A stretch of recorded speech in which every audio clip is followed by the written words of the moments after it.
more to David and Goliath than just a boy and a giant. We often hear it as a simple story of courage, someone small standing up to someone big. But the real power in this story isn't just in the moment David slings that stone. It's in everything that happened before. David was a shepherd, the kind of job most people ignored. He spent his days in the fields, far from battle lines, far from recognition. But while no one else was watching, God was working. Day after day, David cared for sheep. It sounds ordinary, even boring. But in those fields, he learned discipline. He learned how to protect. He learned how to stay alert. And when wild animals, chameleons, and bearshi didn't run, he fought. Not because he had something to prove, but because he was faithful in what he was given. These private victories moments no one else saw were shaping something in him: strength, confidence, faith. So when his father sent him to deliver food to his brothers at the battlefield, David wasn't looking for a fight, but he arrived just in time to hear Goliath mocking God's people. And everyone's soldiers, commanders, even the king was afraid. But David, he didn't see what they saw. They saw a giant too strong to beat. David saw a man too defiant to ignore.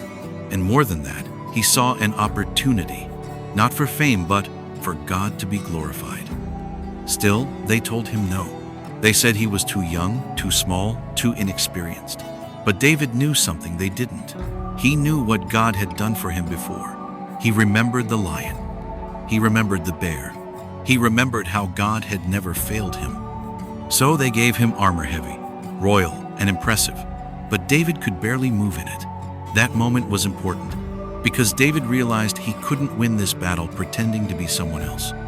He had to walk into it with what God had already given him: a sling, a few smooth stones, and deep trust.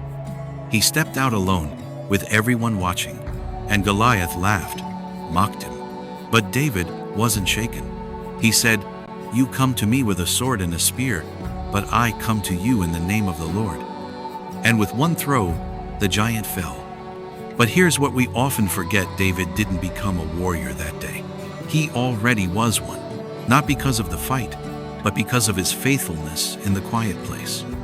That's the real story. You don't have to wait until you're on a stage to be useful. You don't need applause to be powerful. God prepares us in hidden places, in seasons that feel slow or unseen, so that when the moment comes, we don't have to force anything. We just do what we've already learned to do. So if you feel overlooked, or like your work doesn't matter, remember David. Your field might feel small right now, but God is using it. Your quiet obedience, your daily battles, your unseen moments, they're not wasted. Because when the giant shows up, what you've practiced in private will become your strength in public. And when you trust God with what you have, even the biggest giants fall.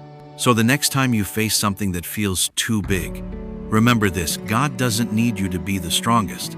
He just needs you to trust Him and step forward in faith. Because when He's with you, even giants fall.